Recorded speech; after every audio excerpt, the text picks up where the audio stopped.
सुप्रभात। जैसा बीज वैसा वृक्ष, जैसा बीज वैसा वृक्ष। मनुष्य जन्म से लेकर मृत्यु पर्यंत मन से, वाणी से एवं शरीर से कर्म करता रहता है। कर्म का फल 3 तरह का होता है, अच्छा, बुरा और मिला जुला।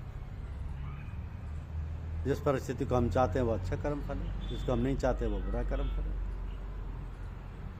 और इसमें कुछ अच्छा कुछ बुरा है वो मिला जुला कर्म फल है। अब फल की इच्छा रखने वाले को समय समय पर तीनों ही फल मिलते हैं, कर्म फल का त्याग करने वाले को नहीं। हम जितने भी कर्म करते हैं वैसा प्रकृति के द्वारा, अर्थात प्रकृति के कार्य हैं।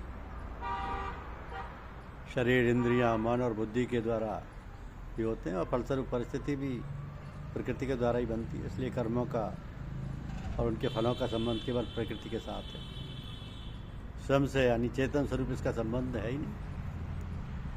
इसलिए जब हम उनसे संबंध तोड़ लेते हैं तो फिर हम भोगी नहीं होते, अपितु त्यागी बन जाते हैं।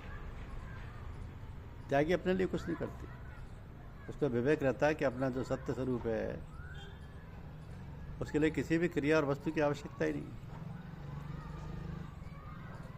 वो सबके हित में ही अपना हित मानता है, तब वह स्वतः सर्वभूत हिते रता, सर्वभूत हिते रता हो जाता। पर उसके स्थूल शरीर से होने वाली क्रियाएं, सूक्ष्म शरीर से होने वाला परहित चिंतन और कारण शरीर से होने वाली स्थिरता, तीनों ही संसार के प्राणियों के हित के लिए होती है। कर्मयोगी निष्काम भाव से कर्म करता हुआ फल के साथ संबंध नहीं रखता, वो ममता और अहंकार रहित हो जाता है। निर्ममो निरहंकार है, निर्ममो निरहंकार है। कर्म 3 प्रकार के होते हैं, क्रियमाण, संचित और प्रारब्ध। अभी वर्तमान में जो कर्म किए जाते हैं वो क्रियमाण कर्म है। इससे पहले जन्म में किए हुए अथवा पहले के अनेक जन्मों में जो कर्म किए वो संचित कर्म है। और संचित कर्म में से जो कर्म फल देने के लिए हमारे सामने है वे प्रारब्ध कर्म। अब क्रियमाण कर्म 2 तरह के हैं। शास्त्रों में कहे हुए के अनुसार जो कर्म हम करते हैं वो शुभ कर्म है, और शास्त्रों के विपरीत अर्थात काम, क्रोध, लोभ, आसक्ति को लेकर जो कर्म किए जाते हैं वो अशुभ कर्म। तो मनुष्य शुभ और अशुभ कर्मों को करने के निर्णय लेने के लिए पूर्ण स्वतंत्र है, लेकिन जब उसे शास्त्रों के विपरीत कार्य करने पर एक बुरी परिस्थिति का सामना करना पड़ता है तब वो उसके लिए किसी और शक्ति पर दोषारोपण करने लग जाता है, और भूल जाता है कि इस परिस्थिति के लिए भी वह स्वयं ही उत्तरदायी और कोई नहीं। तो गीता में भगवान ने संपूर्ण कार्यों की सफलता के लिए 5 कारण बताए। उसमें अधिष्ठान, कर्ता, अनेक प्रकार के कारण, विविध प्रकार की अलग अलग चेष्टाएं एवं 5वां कारण दैव यानी प्रारब्ध। अधिष्ठानम तथा कर्ता कारणम च पृथग्दम विविधाश्च पृथुक चेष्टा देवम च मात्र पंचमम्।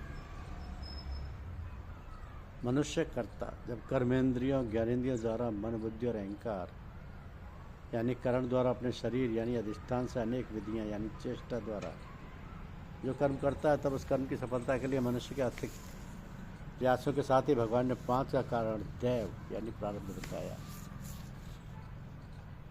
तो हमने जैसे शुभ और अशुभ कर्म किए उनका संस्कार हमारे अंतःकरण में पड़ता है, और हमारे ही संचित कर्म प्रारब्ध रूप से हमारे सामने फल रूप में आ जाते हैं। अनुकूल परिस्थिति आने पर इसका सारा श्रेय हम अपने आप को देते हैं। तो कभी कभी बहुत मेहनत करने पर भी जब प्रतिकूल परिस्थिति आ जाती है तब हम इसके लिए किसी अन्य को दोषी मानते हैं, जबकि सब के लिए हमारे वर्तमान या भूतकाल के लिए भूतकाल के किए हुए कर्म ही उत्तरदायी। इसलिए अनुकूल और प्रतिकूल प्रत्येक परिस्थिति में हमें समान भाव अपनाना चाहिए, और कर्ता भाव से ऊपर उठकर प्रत्येक परिस्थिति में ईश्वर को धन्यवाद देना चाहिए। तो हमें प्रत्येक पल बड़ी सावधानी से अपने सभी नियत कार्यों को बिना किसी कर्तापन से और बिना फल की इच्छा से पूर्ण निष्काम भाव से ममता और आसक्ति से रहित होकर केवल संसार के हित को ध्यान में रखते हुए एवं ईश्वर द्वारा बनाए गए उसके संसार की व्यवस्था को सुचारू रूप से चलाने में अपना कुछ योगदान देते हुए जीवन यापन करना, कार्य की सफलता और विफलता में समान भाव रखते हुए प्रतिकूल और अनुकूल परिस्थिति दोनों ही हमारे कर्मफल रूप में ईश्वर को देन है और दोनों ही हमारे हित में है। इस तरह से समझते हुए संसार यात्रा को पूरा करते हुए इससे मुक्त होने का प्रयत्न करते रहना चाहिए।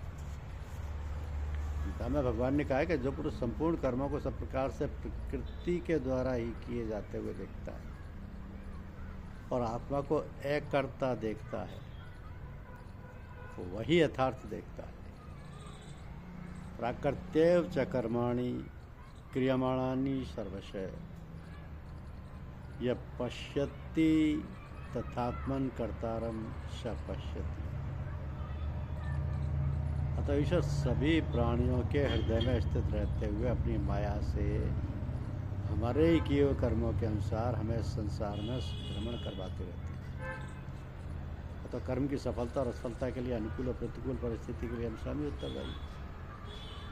इसके लिए किसी और को दोष देने के स्थान पर केवल आत्मनिरीक्षण करें और प्रत्येक कर्म को करने से पहले ये भली भांति सोच लें कि जैसा बीज हम धरती में डालेंगे उसी तरह का वृक्ष उत्पन्न होगा। तो हम जैसे कर्म करेंगे और हमने किए थे उसी तरह का परिणाम हमें मिलेगा। धन्यवाद। यूट्यूब चैनल को लाइक और सब्सक्राइब अवश्य कीजिए। शुक्रिया।